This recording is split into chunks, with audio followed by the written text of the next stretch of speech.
Tens of thousands of wild pink salmon are tangled up in federal budget problems. Plans to replace an old dam on the White River near Buckley have been reduced or delayed. And as environmental specialist Gary Chittum shows us, it has fish literally pounding their heads against the wall. There's a myriad of things wrong with it. This wood and concrete dam on the White River is part of an aging hydroelectric and water storage system. Dam that was built in 1910. It's become a fish killer. It's a 1939 fish passage technology. And ever since then, it's been stopping, injuring, and killing wild salmon. The concept here is to capture the migrating salmon returning to the White River, then truck them around a much larger dam upstream and release them into their native river and spawning grounds.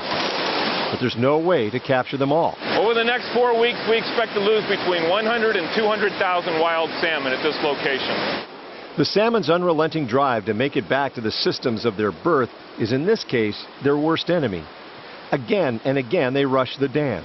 Centuries of instinct and years' worth of solid muscle toned in the Pacific Ocean cannot overcome the White River Diversion Dam.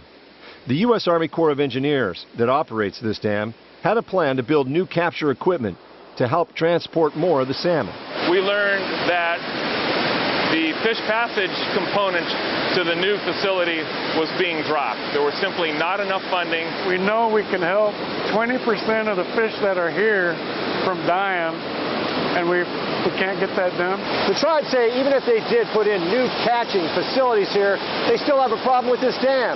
It's old, it's got sharp edges, the fish are literally beating their brains out against it. Well, on this point, the tribes and the Army Corps agree.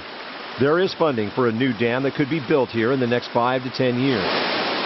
In the meantime, the fatal struggle of thousands of pink salmon will end in exhaustion, failure, and death at the base of an old dam. Near Buckley, Gary Chittum, King 5 News.